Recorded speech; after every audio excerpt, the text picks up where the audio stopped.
In this video, we will introduce you to the source-to-target mapping functionality of ERwin. Now, source-to-target mapping can be useful in a number of different project initiatives that you are working with. You can use it for transferring one database to another database if you're converting from one database to another, or you can also leverage this for master data management initiatives, as well as ETL designing for a star schema data warehouse. And this is basically the example I'll be giving you here. Let's move over to the File menu.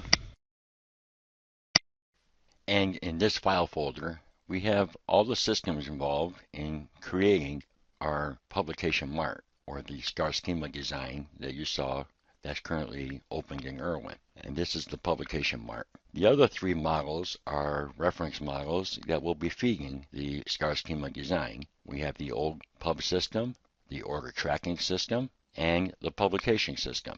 And these are the three source systems that will be used to actually do the source-to-target mapping into the target publication star schema mart. Let's close this dialog. Now, as you can see, this diagram looks a little bit different than what you might be used to as an ERD diagram. We can change the behavior in ERwin to behave more like a star schema design by going to the Model Property menu. And in the General tab, you can turn on the modeling features, basically modeling feature checkmark boxes for is dimensional and data movement. Also, in the physical notation property, you can actually change the notation for the lines to provide for data warehousing notation. That is what gives you the diagonal lines instead of the orthogonal lines in the diagram. Now let's look at the table level property dialog to see what changes have happened as a result of changing the two options that we mentioned in the property dialog off the Model Property menu. For each table in this model now, we have two additional tabs under the table editor to be able to document different kinds of information relative to this particular star schema design. We have the dimensional tab and the data movement rule tab. In the dimensional tab, you can actually select and document what role this table will play in the star schema design, and also define whether or not is it type 1, type 2, or type 3 slowly changing dimension. And there are other options available for you here to be able to select.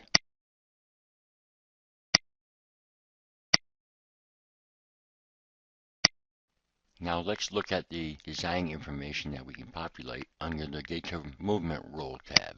As you're going through the design process here, you can document what kind of data management properties you need to have during the ETL process to be able to populate and manage the population of the information in each table in the mart. So you can leverage the refresh rule, the append rule, the backup rule, so on and so forth. In this example, the region table is going to be refreshed every 24 hours. And you can add generic type statements like this and reuse them inside the for other tables in the model to be able to document and provide information to the ETL developer to populate to implement the information as appropriate. And as you click on any one of the drop-down tabs here, you can set up a different kind of definition that you want to have to apply to that particular data management rule, and reuse these across the whole model. So all this new information that you can populate into an ERwin model becomes available when you change the ERwin model characteristics to support source-to-target mapping. Now let's look at what the column editor provides for us in terms of handling data mart design. In the column editor, there is a new tab over here on the right called Data Source. In this folder, or in this tab, you can record information about data sources that are going to be needed and calculate the transformation rule that may be applied to be able to derive the specific column that you are anchored on within this dialog. Let's scroll down here and anchor on the order count. Now, in order to derive the order count in our design process here, this is telling us that we need to take the order number off the order item table in the publication system, source system, and also the order shipment actual date off the order shipment table in the order tracking system, and we need to count orders only if they are already shipped. Now this transformation rule, or data source comment, is a free-flowing text box. You can type whatever you want in there from an English perspective in terms of how this transformation rule should work. However, the data sources section here is not free-flowing text. ERwin actually has another object in the model that can pull in tables from different models, or a database structure if you want, to pull in the source columns off the source tables in those models and pull them into ERwin here, and to associate them here as sources for this particular target order count column. To pull in these tables and columns from another model, we can navigate to the data movement source editor icon here. And in this editor, we have two of the models that I mentioned earlier in this presentation. For example, the publication system pulled in all these tables from the publications model, and the order tracking model pulled in a number of tables from the order tracking model. Now we can pull in additional data sources, either from another ERwin model or directly from the schema definition against the catalog, and also from spreadsheets that have non-relational structures involved as sources for this particular mark design. Now we will add a new data source. By the way, you will notice here that I kind of evolved a little kind of a standard naming convention for source objects in this model. I have the source 01 with the name of the model, so that way it's easier to identify where this information is coming from while I'm working on this model. So we will go ahead and create a third source, and we'll pull in tables and columns from the old pub system from earlier in my presentation. And we'll select the import other option, which is basically a relational model or a database structure. And this is basically a complete compare option where we are going to compare the model that we're going to pull in off the file system and compare it to this empty object called source 03, old pub system, and we'll be able to pull in the tables we want to include as sources for this particular star schema design that we're working with here. And we'll select the old pub system data model that we created previously in ERwin. And now we have the bright model pointing to the old pub system in ERwin's memory, and the current model is pointing to the star schema design that we're working with. Without going into all these details here, we'll just select the defaults and continue on.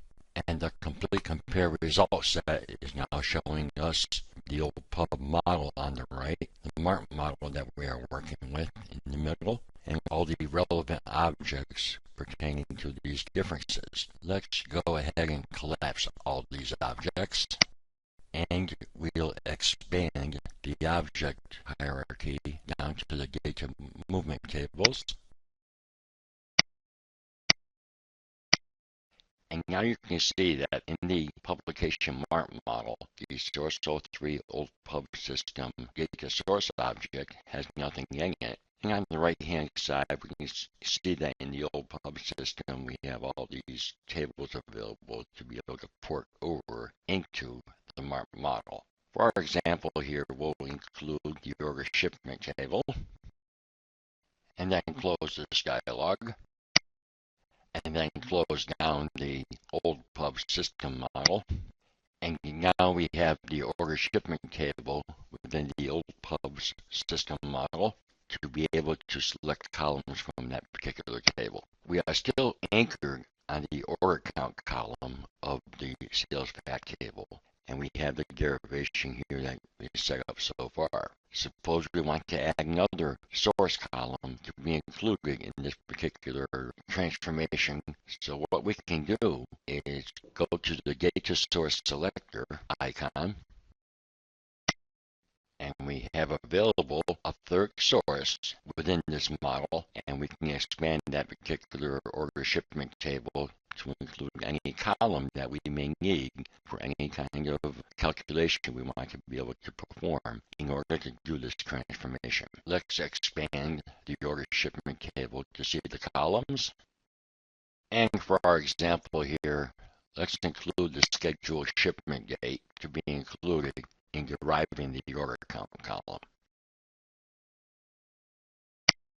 And there we have it. We need these three columns. Three different columns from three different tables within three different systems are used as sources to derive the order count in this example. And you can change the transformation rule there and keep that in English terms so that the stakeholders or project business people can understand exactly how this is being derived. Another thing that is really neat about this particular process is being able to record all this information from a design perspective and over time be able to audit the table sources that we're using in different source systems to be able to derive our data mart target. Periodically, we can go ahead and audit these tables to make sure that the source systems are not being changed. As projects are going on in a specific source system, you can go ahead and audit that particular source system to ensure that the sources that you're using to target your mart are really still present and accurately reflected in order to prevent any kind of issues during the ETL process later on down the road. Now that we have all this information recorded and stored in ERwin, how do we go about presenting this information to either the ETL developers with the development tool that you might be using, the ETL tool you might be using, and how do we communicate to the stakeholders of the project team from the business perspective how to gain acceptance to this particular process and to accurately present to them how this particular data mart is going to be implemented. Well, we have a reporting tool available in Argine 5 off the Tools menu.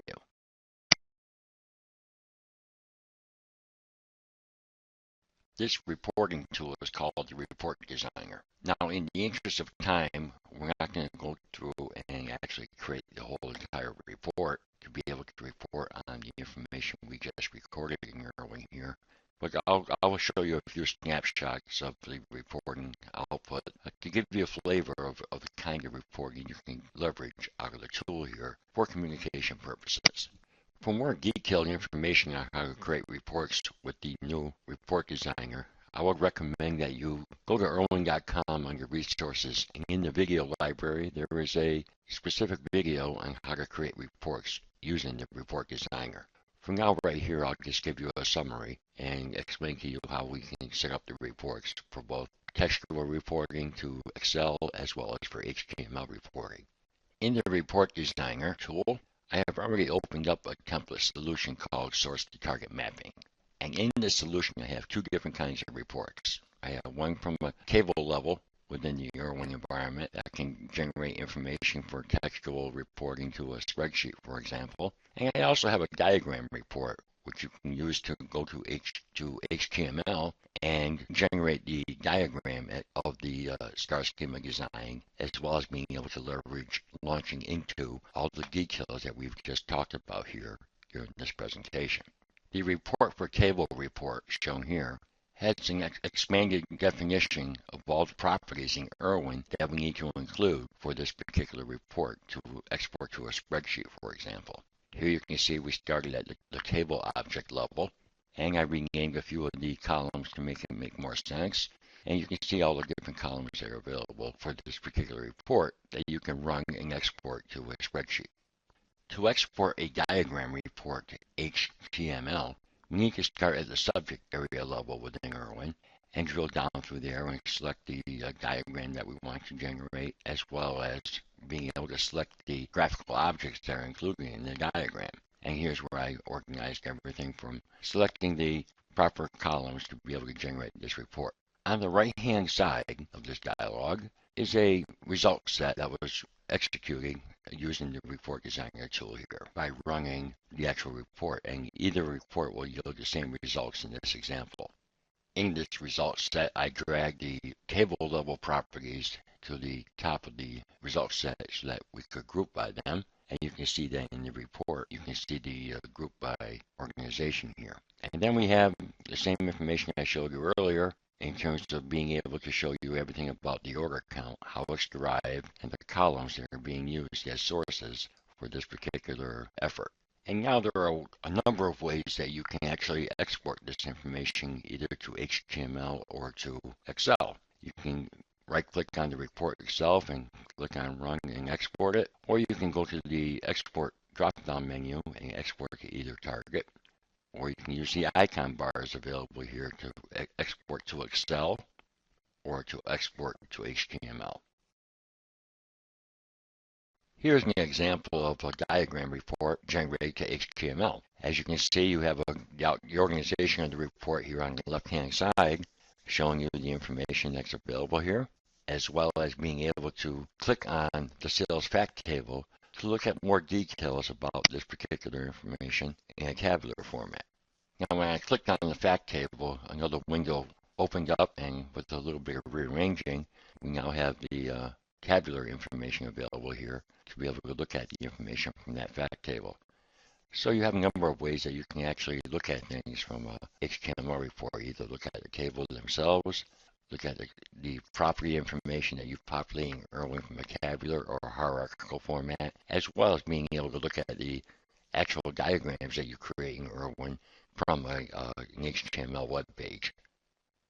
CA also offers a more robust product called the ERwin Web Portal for being able to communicate to wide audiences and provide self-discovery mechanism in terms of their own navigation around a self-contained web portal like this. It's a separate product, and you can work with this product in terms of identifying who has the authority to look at which diagrams or which models within your framework. Here's an example of an end user who has access to the four models we talked about a little bit earlier, and they can see and view and navigate around these models to look at the relationships that were established from a graphical perspective. Here we can go ahead and go over and look at the model connection overview, and a new tab is created on this web page to be able to present to you all the source systems that are being used to generate this MART. The three source systems that we presented in our source to target mapping exercise earlier are being presented here graphically to give one an easy depiction of where this information is coming from. Now we can also go over to the configuration window here on the left and open up the MART model, and an additional tab is opened up to present a browser view of all the information that's available within this particular model. And now you can expand the table object, and let's right-click on the sales fact table, and we would like to trace the data lineage of all the information that's available feeding the sales fact table here. Let's shrink the configuration window to make more space. And now we have a similar diagram that we saw in the model connections folder, with the caveat of the additional plus signs that we have, so we can drill into these to drill down to the table and then to the actual columns that are being populated. And here we have a diagram very similar to the model connections diagram that we just saw earlier.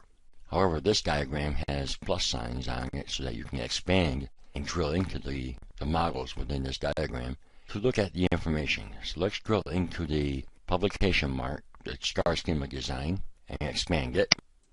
Here we can see all the columns in the fact table and all the relationship lines going back to the other models that are feeding this particular MART. We can also right-click on the white graphical space in this diagram to expand all the nodes in all these models. This is presenting now a diagram view of all the columns that are being used in the different source systems to populate the information in this particular sales fact table. A very powerful tool to be able to present to non-technical audiences in terms of helping to communicate what is being extracted from the source systems to feed this particular fact table. Let's click on the org account and expand the property window that is always available in this website. And everyone having access to this portion of the web portal has access to all the property information that you populated in ERwin regarding the org account field here. Let's highlight the source relationships that are found on the org account field. Because of the source to target mapping functionality that we populated into ERwin now, this tool can go ahead and highlight for you to identify all the different source columns that are being used to derive the order count. Very handy tool from a non-technical perspective or a business perspective in understanding how the order count is being derived. Let's now select one of the column sources that are being used to derive the order count. You can see now in the property window that this product is presenting all of the information that you have recorded in the source model about this particular attribute. Let's look at the order count column again and move the property window down a little bit. And now we can even view the transformation rule that you recorded in ERwin to help people understand how this particular target column is going to be populated. Or, more importantly, how it is being populated after this is implemented. Moving back to the Model Connections Overview folder here, you can see that you still have the overview diagram available to you, as well as the Publication Mart Explorer type browser tool to be able to navigate through there, and the sales fact detail information for how the source to target mapping behavior is being accomplished. And you can go into the other options available here in the configuration window to look at other models related to this particular application. This ends the presentation on source to target mapping. Thank you for your attention.